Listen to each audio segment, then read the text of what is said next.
Hare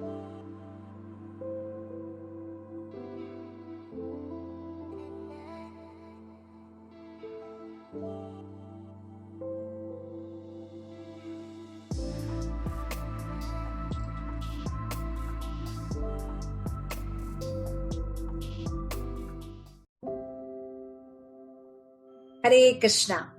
welcome you all in the class. आज की Bhagavad Gita class में आप सभी का बहुत बहुत स्वागत है।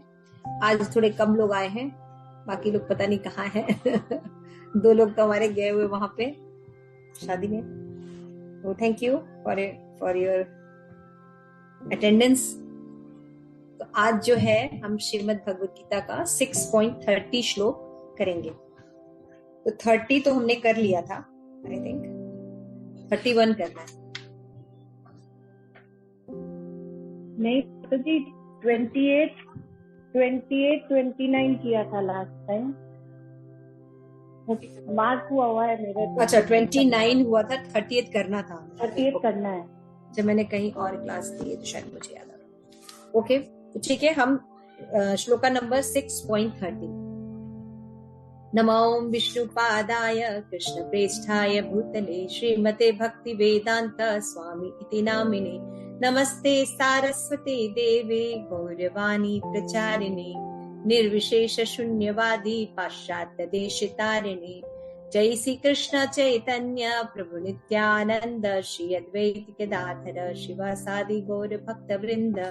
हरे कृष्णा कृष्ण कृष्णा हरे हरे, हरे राम राम राम हरे हरे। ग्रंथराज भगवद गीता की जय। आप सभी गौर भक्त वृंद की जय। निताई गौर प्रेमानंदे Hari Hari. So again welcome you all in the class. तो भगवद गीता की क्लास में आप सभी का स्वागत है। तो भगवद गीता में हमारा 6th चैप्टर चल रहा है। 2nd चैप्टर का क्या नाम है प्रिया? बिना देखे 2nd चैप्टर का क्या नाम है? Very nice. पद्मा माता जी 2nd चैप्टर का क्या नाम है? नरसिंह स्थिति गीता सार।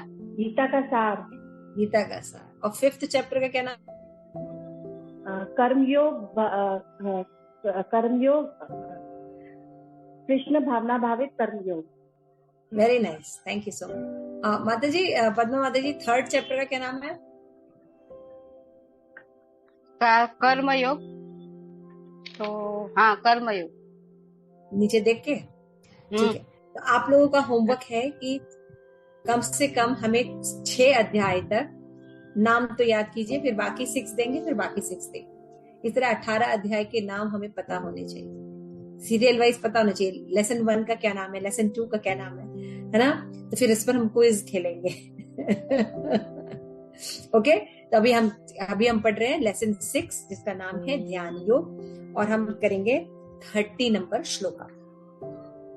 ओम अज्ञानतिमिरान्धस्य ज्ञानांजन शलाकया चक्षुरुन्मिलितं तस्मै श्री गुरुवे श्री प्रभुपाद की जय।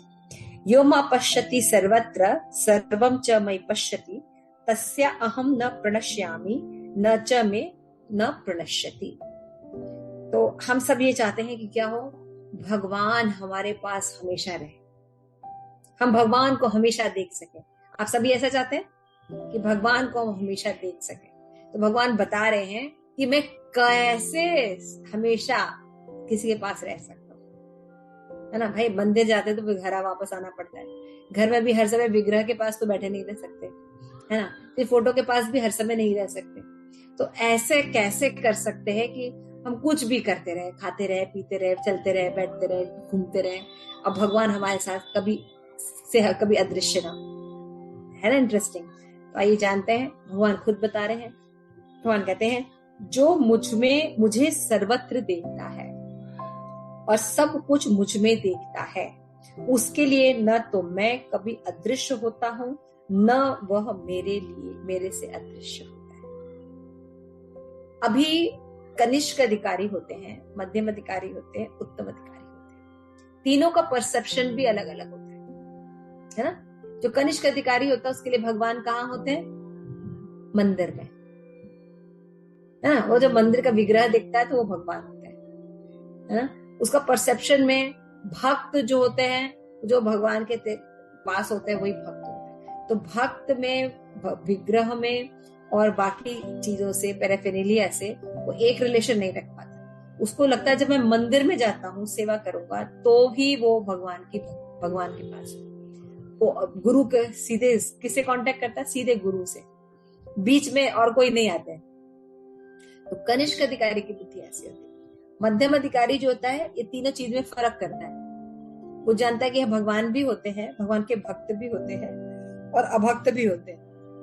अभक्तों से वो थोड़ा डिस्टेंस मेंटेन करता है, भक्तों से वो दोस्ती करता है और उनके साथ भी उचित व्यवहार करता है, कि जानता है कि भक्त से ही भगवान को जाया जा सकता है। तो रिलेशन समझता है भक्त में और भगवान। ये नहीं कि खाली वो भगवान के अर्चा विग्रह में देखता है तभी वो भगवान को देख सकता है ना। वो भक्तों को देखता है तब भी उसको भगवान की अनुभूति होती है। तो धाम जाता है तब भी भगवान की अनुभूति, क्योंकि समझता है भगवान के धाम और उनकी लीलाओं में कोई अंतर नहीं है। लेकिन जो उत्तम अधिकारी होता है, वो सब जगह भगवान को देख पाता है ना। जो बताया गया ईशोपनिषद में, ईशावास इदम सर्वम सिद्धांत बताया गया कि हर चीज जो है वो किससे प्रकट होती है? भगवान से। भगवान कृष्ण ने हर चीज को उत्पन्न किया है। इसको कहते हैं ईशावास सिद्धांत। तो भगवान हर चीज को उत्पन्न करते हैं, भगवान ही मेंटेन करते हैं और भगवान भी उसका संहार करते हैं, है ना। तो जो ये फिलॉसफी को लिटरली अपने व्यवहार में भी उतार लेता है, सर्वत्र किसको देखता है? भगवान। हम आर्टिफिशियली सोच सकते हैं लेकिन देखते नहीं, है ना। अगर हम सबको देखें तो शत्रु है, मेरा है, तुम्हारा है, ये रिलेशन खत्म हो जाएगा, है ना। तो हमें अभी बहुत टाइम लगेगा वो पोजीशन तक, उत्तम अधिकारी तक आने। लेकिन उत्तम अधिकारी जो होता है वो सर्वत्र भगवान को देखता है। वो जैसे प्रहलाद महाराज खंबे में भी भगवान को देख रहे हैं ना, फ्लावर में भी भगवान को देख रहे हैं, है ना। एक डाकू में भी भगवान को देख रहे हैं। जो उनको मारने आ रहा है, हिरण्यकश्यप ने जिन लोगों को भेजा है, हाथी जो उसको कुचलने आ रहा है, पागल हाथी, उसमें भी भगवान का दर्शन कर रहे हैं। तो वो मुझे सर्वत्र देखता है और सब कुछ मुझ में देखता है। ये दो परसेप्शन होता है, सभी में भगवान को देखना और सबके अंदर भगवान को देखना, है ना। और उसके लिए भगवान कह रहे हैं तब क्या होगा? मैं उसके लिए कभी अदृश्य नहीं था और न वो मेरे लिए कभी अदृश्य। अब वो पानी में भी हम भगवान को देख रहे हैं, किसी को देख रहे हैं तो हम जानते हैं भगवान को देख रहे हैं। तो अब उस व्यक्ति को कभी भगवान की फॉरगेटिंग होगी? क्योंकि वो हर चीज को भगवान से संबंधित देख रहा है, जो कि है भी। ऐसा नहीं कि आर्टिफिशियली हम कोई चीज नया थ्योरी लगा रहे हैं, है ना। जैसे वो कोई भी चीज देखता है, वो बुक देखता है, वो लकड़ी देखता है, कोई जीव जंतु देखता है, किसी का भी देखता है, तो सबको भगवान का अंश के रूप में देखता है। और लास्ट में क्या होता है? भगवान वो ये भी जानता है कि सब चीज भगवान के अंदर ही है। तो ऐसा फिलॉसफी होने पर हम ये समझ पाते हैं कि सब चीज भगवान नहीं है। सब चीज भगवान से उत्पन्न हुई है, हर एक में परमात्मा के रूप में भगवान है, लेकिन हर चीज भगवान नहीं है। भगवान का इसके साथ ही अपना अलग एग्जिस्टेंस भी है। नहीं तो हम क्या सोचते हैं, जनरली क्या सोचते हैं, अगर कोई व्यक्ति सर्वत्र है तो वो इंडिविजुअल नहीं हो सकता, है ना। जैसे अभी मैं आपको एक पेपर दूं, है ना, पेपर दूं और पेपर को जो मैं फड़वा दूं आपसे, 4-5 पीसेस में फड़वा दूं, फिर कहूंगी पेपर कहाँ है? तब कहेंगे माता जी तो पेपर तो चला गया, तो ये फटे हुए पीसेस बचे हुए, है ना। तो मटेरियल जगत में हमें ऐसा ही उदाहरण हमारे सामने दिखाई देता है, ऐसा ही अनुभव है हमें ना, कि कोई चीज है, अगर हम उसको सर्वत्र कर देते हैं तो उस चीज का एग्जिस्टेंस खत्म हो गया। ये प्रसाद है, हलवा, उसको बांट दिया तो हलवा खाली हो गया। इसी तरह यही परसेप्शन हम भगवान में भी लगाते हैं कि भगवान जो है वो सर्वत्र, भगवान एक थे लेकिन जब सर्वत्र हो गए तो क्या हो गया? भगवान अपना एग्जिस्टेंस खत्म हो गया, हम सब भगवान हैं। यही ना मायावादी थ्योरी, हम भी भगवान है, तुम भी नारायण, है ना, सब नारायण। अगर सब नारायण हो जाएंगे तो फिर दिक्कत हो जाएगी ना, तो ये थ्योरी गलत है। थ्योरी क्या है? भगवान का अपना एग्जिस्टेंस भी रहता है एज अ कृष्ण के रूप में गोलोक धाम में, और एक साथ ही भगवान सब जगह पे भी विद्यमान रहता है, इसलिए वो भगवान है एक साथ। अभी जैसे यहाँ पे है भगवान, हम सबके हृदय में भी है, हर जीव जंतु के हृदय में भी है, और भी जितने भी ब्रह्मांड है सब जगह है, लेकिन गोलोक धाम में भी है, मंदिर में भी है ना। तो हम नहीं कर सकते, लेकिन भगवान ऐसा कर सकते हैं। भगवान खुद कह रहे हैं ये बात कि जो सर्वत्र मुझे सर्वत्र देखता है, सब जगह भगवान को देखता है, और सब कुछ मुझ में देखता है कि मेरे अंदर है। जैसे यशोदा मैया को भगवान ने दिखाया था ना मुंह में सारा ब्रह्मांड, तो सब कुछ भगवान में ही है। तात्पर्य नरसिंह स्तुति माता जी पढ़िए तात्पर्य।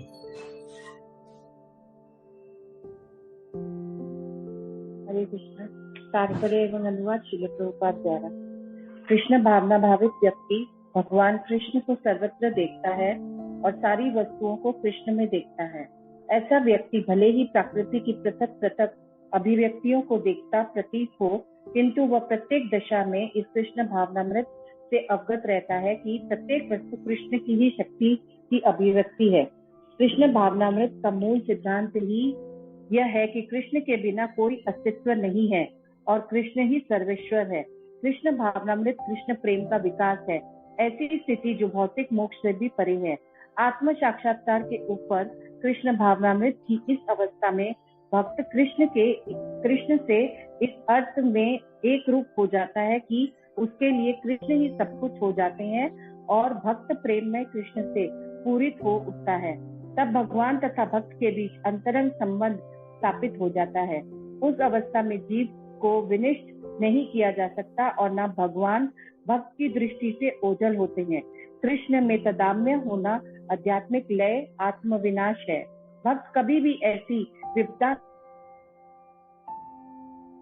नहीं उठाता। ब्रह्म संहिता का यह है, प्रेमांजन अच्युरीत भक्ति विलोचनेन संत सदैव हृदयेषु विलोकयन्ति यम श्याम सुंदर मचियंत अंतय गुण स्वरूपम गोविंदम आदि पुरुषम स्वम हम भजामि। मैं आदि भगवान गोविंद की पूजा करता हूँ, जिनका दर्शन भक्तजन प्रेम रूपी अंजन लगे नेत्र में से करते हैं। वे भक्त के हृदय में स्थित श्याम सुंदर रूप में देखे जाते हैं। इस अवस्था में न तो भगवान कृष्ण अपने भक्त की दृष्टि से ओझल होते हैं और न भक्ति उनकी दृष्टि से ओझल हो पाते हैं। यही बात योगी के लिए भी सत्य है, क्योंकि वह अपने हृदय के भीतर परमात्मा रूप में भगवान का दर्शन करता रहता है। ऐसे योगी शुद्ध भक्त बन जाता है और अपने अंदर भगवान को देखे बिना एक क्षण भी नहीं रह सकता, है ना। तो ये फिलॉसफी बिल्कुल क्लियर रहती है भक्तों को। क्या फिलॉसफी? हर चीज भगवान से संबंधित है, तो वो जिसको भी देखता है तो क्या परसेप्शन करता है? ये भगवान का अंश है, भगवान इसके अंदर विद्यमान है, भगवान के अंश के रूप में प्रेजेंट करता है। अगर हम ऐसा परसेप्शन नहीं करेंगे तो क्या करेंगे? भोग के रूप में परसेप्शन करेंगे। मेरे लिए उपयोगी तो अच्छा है, मेरे लिए उपयोगी नहीं है तो वो बुरा है। ऐसे ही परसेप्शन है ना सबका। ये व्यक्ति बुरा है, क्यों बुरा है? क्योंकि इसने मेरे साथ अच्छा व्यवहार नहीं किया।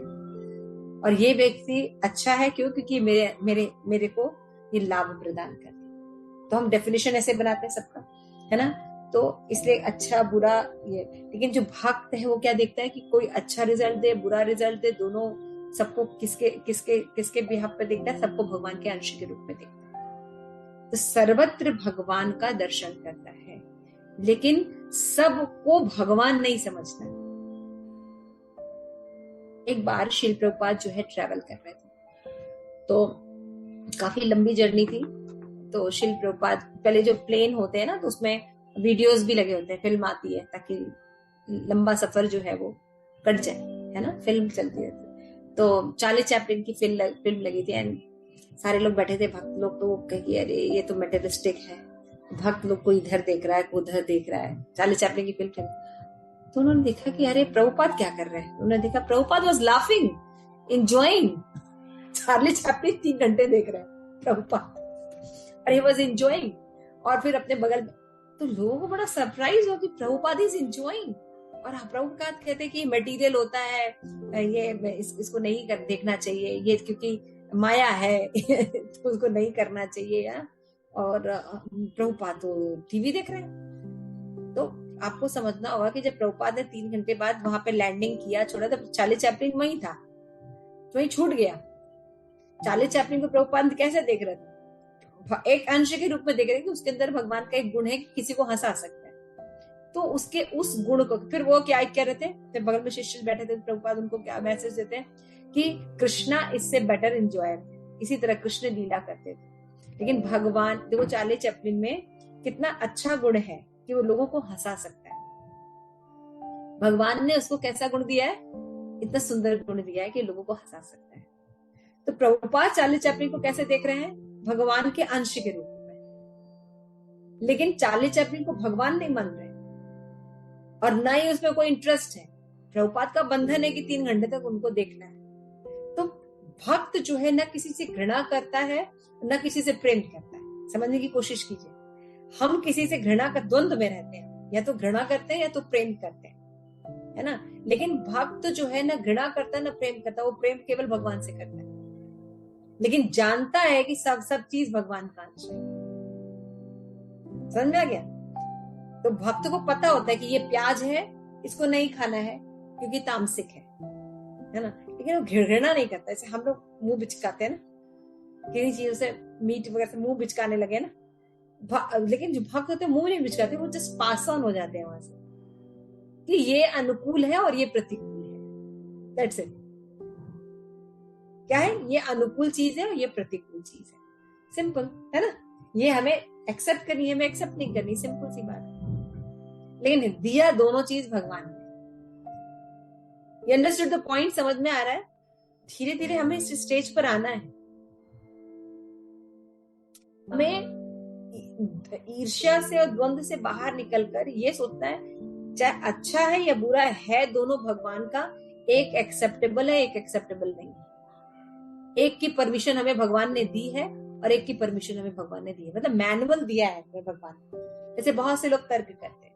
समझ में आया? तो चार्ली चैपलिन को जो देख के श्री प्रभुपाद होते ना, चार्ली चैपलिन को उन्होंने कैरी अप किया कि उनको याद रहे कि इसके बाद वो सीरियल आने वाला है तो फिर से वो लगा देना, ऐसा नहीं है। लेकिन हम लोग के साथ ऐसा है, हम उससे आसक्त हो जाते हैं, है ना। और या उस चार्ली चैपलिन को भगवान मान लिया, यही करते हैं ना।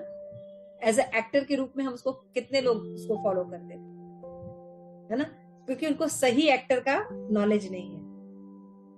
लेकिन प्रभुपाद को सही एक्टर का नॉलेज था कि ये तो एक छोटी सी विभूति है हंसाने की, एक छोटा सा अंश है। भगवान तो आनंद घन है। समझ रहे हैं आप? भगवान तो आनंद से, इसीलिए भगवान कहते हैं ना भगवत गीता में कि जितने भी विभूतियां आप देखिए दुनिया में, तो उसको क्या देखना चाहिए? मैं हूं। भगवान कहते हैं ना वो विभूति मैं हूं। अगर कोई सुंदर सा गुलाब का फूल है, उसकी स्मेल कौन है? कहते हैं मैं हूं। ये जो सन है, इसकी जो रोशनी है कौन है? भगवान कहते हैं मैं हूं। चंद्रमा शीतल लगता है, सुंदर लगता है ना देखने में, रात में कितना सुंदर लगता है चांद। भगवान कहते हैं कौन हूं? कहते मैं हूं। जितने भी ऑपुलेंस आप दुनिया में देखिए, कोई बहुत अच्छा बोलता है, कोई बहुत अच्छा गाता है, कोई बहुत सुंदर है, किसी की राइटिंग बहुत अच्छी होती है ना। अलग अलग भगवान के गुण होते हैं। तो जहां भी ऑपुलेंस दिखाई दे, क्या दिखना चाहिए? भगवान का गुण है। तो भगवान का है तो उस तक हमारा नजरिया बदल जाएगा, है ना। जैसे हमारा एक संकल्प मंत्र है, पर पुरुष को पितृवत पर पुरुषेशु दर्शन करना है। कि जितने भी पर पुरुष हैं उनको पिता, भाई ऐसे परसेप्शन करना चाहिए, है ना। और साथ में क्या देखना चाहिए कि ये भगवान के गोप सखा है। काम वासना आएगी। देखिए हर किसी से रिलेशन भी नहीं एस्टैब्लिश किया जाता ना, ये मेरे भाई हैं, पिता है, हर किसी से रिलेशन। लेकिन हर किसी पुरुष को ये सोच सकते हैं कि ये देखो भगवान के अंश है, भगवान के गोप सखा के रूप में। अब भगवान के गोप सखा के रूप में तो आप अपनी काम इच्छा पूरी करेंगे इससे। एक स्वभाव होता है ना, मनुष्य बिना सोचे बिना समझे रह नहीं सकता। अगर कोई चीज उद्दीपन उसके सामने उत्पन्न हुआ तो उसका रिएक्शन होता है। हमने काम का रिएक्शन नहीं दिखाया। कोई व्यक्ति बहुत सुंदर है तो हम हमारे लिए होना चाहिए, है ना। एक गुलाब का फूल देखा तो क्या हमारे बालों में होना चाहिए या मेरी गर्लफ्रेंड के लिए होना चाहिए, यही सिखा है ना। तो पुरुष में भी हम देख रहे हैं, या पुरुष स्त्री को देखता है तो कैसा देखते हैं, भोग की दृष्टि से देखते हैं। अब मान लीजिए भोग की दृष्टि से नहीं भी देते तो सूक्ष्म रूप से एंजॉय करने की कोशिश करते हैं, है ना। लेकिन हमारे पास कोई ऑप्शन ही नहीं है, कभी सीखा ही नहीं। लेकिन अगर आप ये ट्रेनिंग देते हैं कि ये जो पुरुष है या ये जो स्त्री है, ये क्या है, गुप्त सखा या गुप्त सखी के रूप में, अभी आपका परसेप्शन आएगा काम वासना, उस व्यक्ति के लिए आपकी काम वासना नहीं आएगी, है ना। तो उसी तरह यहाँ पे यही सब शिक्षा यहाँ पे दी जा रही है कि जब मायावादी फिलॉसफी होती है, वो लोग क्या सोचते हैं, या तो भगवान मानते हैं, सबको भगवान मान लेते हैं, तो वो चार्ली चैपलिन को एज अ भगवान मान लेते, तो फिर क्या हो गया, यानी आश्रय तत्व क्लियर नहीं, तो वो धोखा देगा ही। स्क्रीन पर वो लोग अलग दुनिया जीते हैं कृष्ण की, लेकिन पीछे से वो कृष्ण होते नहीं, सिर्फ दिखावा होता है। लेकिन कृष्ण आगे भी, स्क्रीन पर भी वो कृष्ण जो दिखाते हैं वैसे हैं, और आश्रय तत्व भी है, वो कर सकते हैं। इसलिए भगवान से प्रेम करने पर हमारा विघटन नहीं होता। आप समझ रहे, प्रभुपाद ने देखा, छोड़ा, अपने काम में, कोई रिएक्शन नहीं। लेकिन हमारे साथ ऐसा नहीं है, हम वही अटक जाएंगे चार्ली चैपलिन में, भगवान भूल गए। समझ रहे हैं, एक्शन समझ रहे हैं। तो ये चीज है, इसीलिए प्रभुपाद है या जितने भी अच्छे वैष्णवास होते हैं, उनके लिए केवल वृंदावन में रहते हैं तभी उनको भगवान का एहसास नहीं होगा। वो राधा दामोदर मंदिर में है तभी उनको भगवान की भक्ति होगी, ऐसा नहीं है। वो कहीं भी रहते हैं, कहीं भी जाए, उनको सर्वत्र भगवान का दर्शन। वो जानते हैं हर चीज भगवान के नियंत्रण में है और सारी चीजें भगवान की संपत्ति है। लेकिन भगवान अलग हैं और उनमें सब चीजें वास करती हैं। ये दो कॉन्सेप्ट को समझना बहुत जरूरी है। श्री प्रभुपाद ने कहते, कृष्ण भावना भावित व्यक्ति कृष्ण को सर्वज्ञ देता है और सारी वस्तु को कृष्ण में देखता है ना।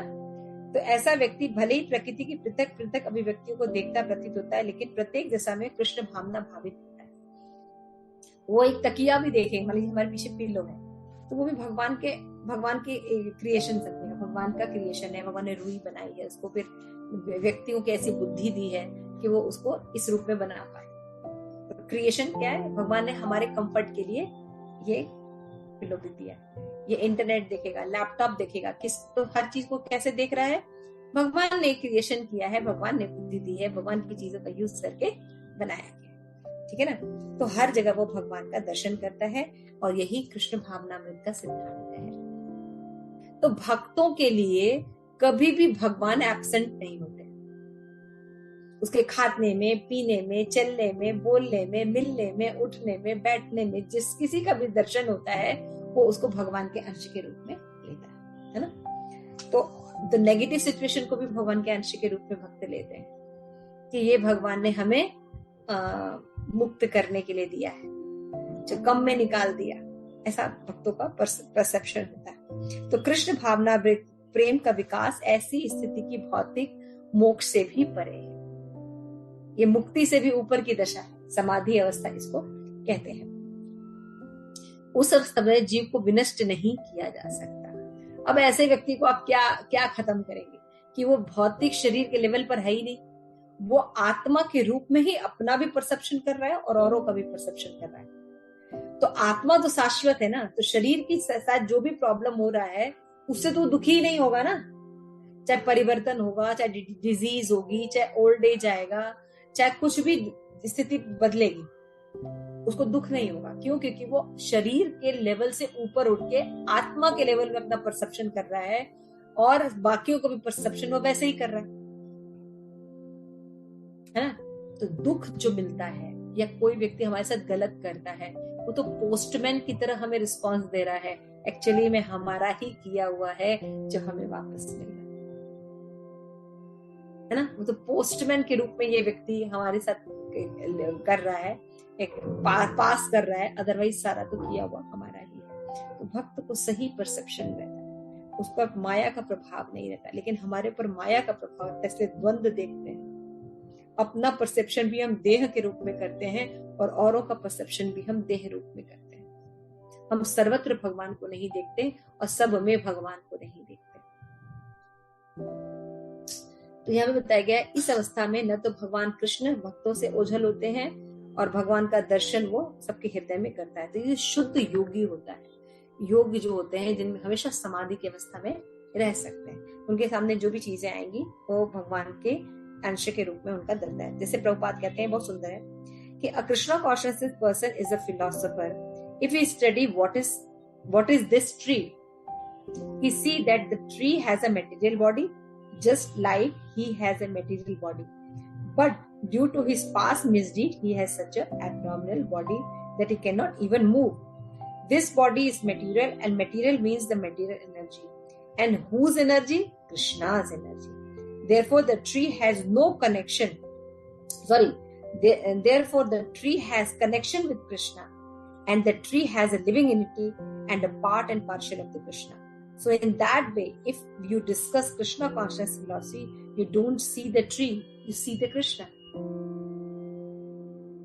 That is Krishna consciousness. You have to practice like that. That is the yoga and that is the samadhi.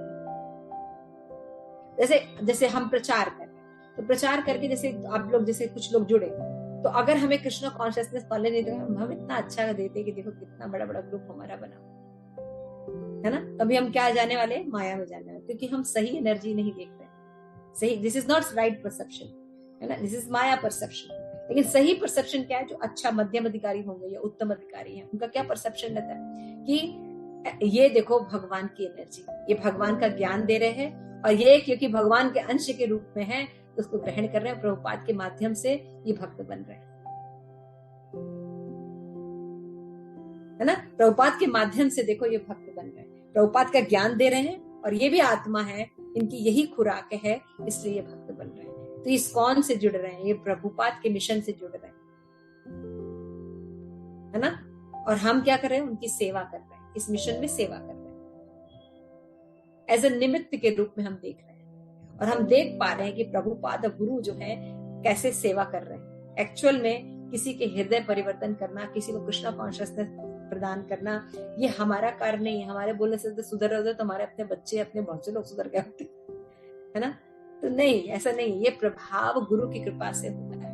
और फिर उस व्यक्ति का, उस जीव का भी होता है कि उसका कोई पास्ट पूर्व कर्म होगा, तभी तो वो भक्ति कर पाएगा। इस तरह से हम कनेक्शन। तो मान लीजिए भक्त जो है वो ट्री देखता है, प्रभुपाद ने क्या बताया? एक ट्री देखता है। तो प्रभुपाद देख रहे हैं कि निम्न योनि में पिछले कर्मों के कारण उसको ऐसी योनि मिली कि इस योनि में अभी वो हिल भी नहीं सकता।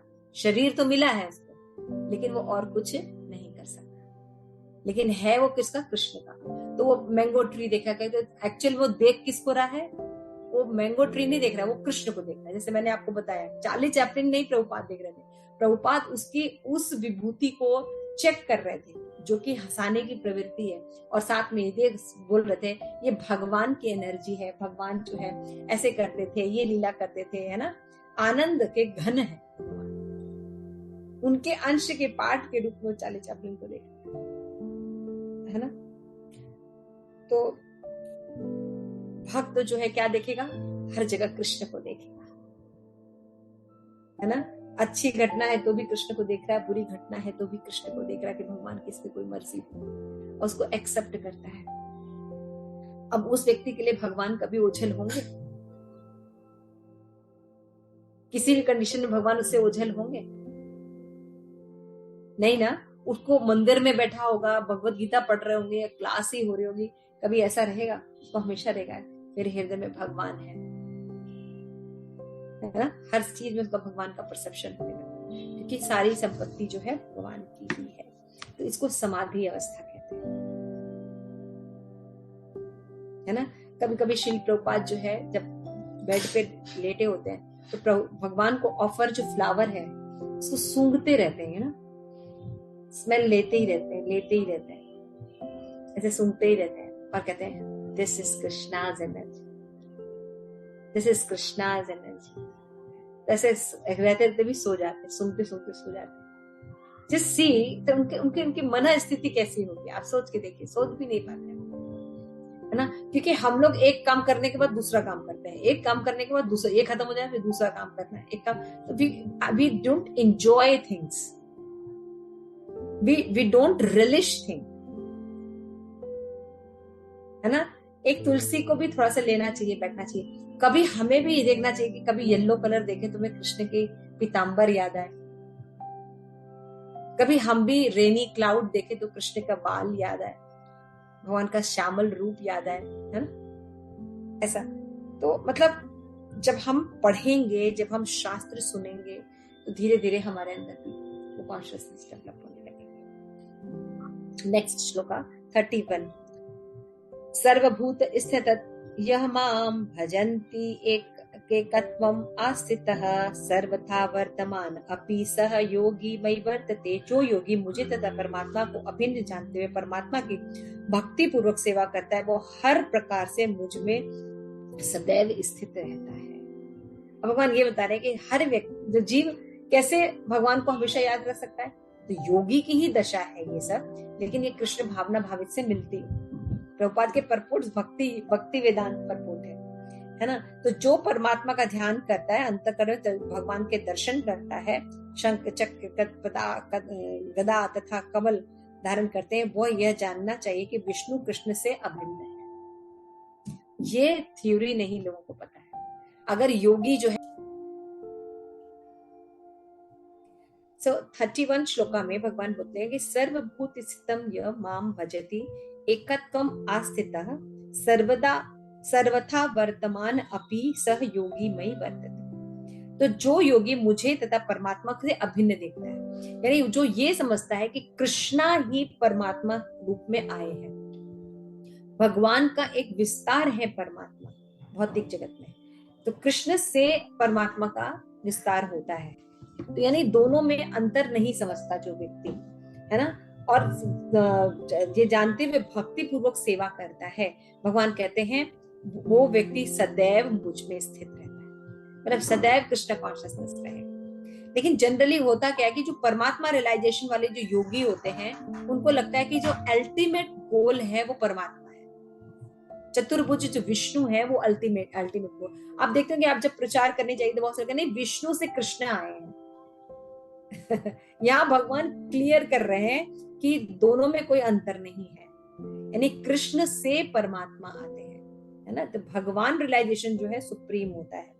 यही नहीं, असंख्य जीवों के हृदय में स्थित असंख्य परमात्मा में कोई अंतर नहीं। न तो कृष्ण की दिव्य प्रेम भक्ति में निरंतर व्यस्त व्यक्ति तथा परमात्मा के ध्यान में निरंतर पूर्ण योगी के बीच में कोई अंतर है। कृष्ण भावनामृत में योगी सदैव कृष्ण में स्थित रहता है, भले ही जगत में विभिन्न कार्यों में व्यस्त क्यों रहे। इसकी पुष्टि भक्ति रसामृत सिंधु में हुई है। निखिला स्वस्था तो जीवन मुक्त स उच्चये। कृष्ण भावना में रक्त रहने वाला व्यक्ति भगवत भक्त स्वतः ही मुक्त होता है। नारद पंचरात्रि विधि में भी कहा है, दिव्यालानंद्य अविच्छन्ने कृष्ण चेतो विधाय च तन्मयो भवति क्षिप्रम जीवो ब्रह्मणति योजये। देश काल में अतीत तथा सर्वव्यापी कृष्ण के दिव्य रूप में ध्यान एकाग्र करने से मनुष्य कृष्ण के चिंतन में तन्मय हो जाता है और उनके दिव्य सानिध्य की सुखी अवस्था प्राप्त हो जाती है। योगाभ्यास में समाधि की सर्वोच्च अवस्था कृष्ण भावनामृत है। केवल इस ज्ञान से ही कृष्ण प्रत्येक जन के हृदय में परमात्मा के रूप में उपस्थित है। योगी निर्दोष हो जाता है। भगवान गोपाल तापनी में कहते हैं वेद में कि भगवान की इस अचिंत्य शक्ति की पुष्टि इस प्रकार हुई है, एको अपि न बहुधा यो अभावति। यद्यपि भगवान एक है किंतु वो इतने सारे हृदय में उपस्थित रहते हैं। इसकी स्मृति शास्त्र में कहते हैं, एक वह परो विष्णु सर्वव्यापी न संशय एकाग्र रूपमेकं च सूर्यवत बहुधेयते। विष्णु एक है फिर भी वो सर्वव्यापी है, एक रूप में होते हुए अपनी अचिंत्य शक्ति में सर्वत्र उपस्थित रहते हैं, जिस प्रकार सूर्य की एक ही समय में अनेक स्थानों में दिखाई देता है। तो ये वास्तविक फिलॉसफी है, थोड़ा सा फिलोसफिकल है ये। तो इसमें क्या फिलॉसफी बताई जा रही है? एक बात बताई जा रही है, भगवान कृष्ण से परमात्मा का और ब्रह्म ज्योति जो है ये सब उत्पन्न होते हैं। तो परमात्मा जो है हृदय में रहते हैं सबके भगवान, और भगवान का जो प्रकाश है ये ब्रह्म ज्योति। This is the full knowledge. तो जो सदैव परमात्मा में और कृष्ण में अंतर नहीं जानता, वो क्या करेगा? सदैव भगवान की भक्ति करता रहेगा, यानी सब में भगवान का दर्शन करेगा। तो इसी तरह श्री प्रभुपाद कहते हैं जैसे योगी है वो समाधि में चला जाता है, उसी तरह से कृष्ण भक्त जो होता है वो भी सदैव कार्य करते हुए कृष्ण भावना भावित रहता है ना। हमेशा जो भी कार्य करता है उसका कृष्ण कॉन्शियस, तो वो भी हमेशा समाधि में रहता है। इस तरह से कृष्णा कॉन्शियसनेस और योगी को प्रभुपाद ने एक किया है कि जैसे योगी जो है हर समय योग अवस्था में रहता है ध्यान के द्वारा, उसी तरह कृष्ण भावना भावित व्यक्ति हर कार्य भगवान की प्रसन्नता के लिए करता है, भगवान के लिए करता है, इसलिए वो भी सदैव भक्ति कर रहा है, समाधि में। ठीक है ना। तो 32 श्लोका। आत्मोपयेन सर्वत्र समपश्यति सोय अर्जुन, सुखम वा यादपि दुख स योगी परमो मतः। हे अर्जुन, वो पूर्ण योगी है जो अपनी तुलना से समस्त प्राणियों की उनके सुखों तथा दुखों के वास्तविक समता का दर्शन करता है। तात्पर्य, कृष्ण भावना भावित व्यक्ति पूर्ण योगी होता है। वो अपने व्यक्तिगत अनुभवों से प्रत्येक प्राणी के सुख दुख से अवगत रहता है। जीव के दुख का कारण ईश्वर से अपने संबंध का विस्मरण है और सुख का कारण कृष्ण को मनुष्य के समस्त कार्यों का भोक्ता, समस्त भूमि लोगों का स्वामी, समस्त जीवों का हितैषी मित्र समझना है। पूर्ण योगी जानता है कि भौतिक प्रकृति के गुणों से प्रभावित बद्ध जीव कृष्ण से अपने संबंध को भूल जाने के कारण 3 प्रकार के दुख को भोगते हैं। कृष्ण भावना भावित व्यक्ति सुखी होता है, इसलिए वो कृष्ण ज्ञान में सर्वदा वितरित करता रहता है। जो कि पूर्ण योगी कृष्ण भावनामृत बनने के महत्व की घोषणा करता है, अतः वह विश्व के सर्वश्रेष्ठ उपकारी और भगवान का प्रियतम सेवक होता है। दूसरे शब्दों में, भगवत भक्त सदैव जीवों के कल्याण को देखता है। इस तरह वो प्रत्येक प्राणी का सखा होता है, सर्वश्रेष्ठ योगी होता है, स्वांत सुखाय सिद्धि नहीं चाहता, अन्यों की भी सिद्धि चाहता है। वो अपने मित्रों से जीवों से द्वेष नहीं करता। वो यह अंतर एक भगवत भक्त और आत्म उन्नत में रुचि रखने वाले योगियों में होता है। जो योगी पूर्ण रूप से ध्यान धरने के लिए एकांत स्थान में चला जाता है, वो उतना पूर्ण नहीं होता। जो भक्त प्रत्येक व्यक्ति को कृष्ण भावना भावित बनाने का प्रयास करता है, वो ज्यादा उच्च स्तर पर रहता है। श्रील प्रभुपाद कह रहे हैं, पूर्ण योगी कौन है? सर्वश्रेष्ठ योगी कौन होता है? जो अपनी तुलना से समस्त प्राणियों के सुख दुख का दर्शन कर सकता है। तो वो दर्शन कौन कर सकता है? जो अपने आप को भी भगवान के अंश के रूप में समझता है ना, अपना जानता है कि वो भी भगवान का अंश है, और जब वो भगवान की भक्ति करेगा तो सुखी रहेगा। लेकिन जीव की दिक्कत कहाँ आती है? 3 प्रकार के दुख होते हैं, आदि दैविक, आदि भौतिक और आदि आध्यात्मिक, है ना।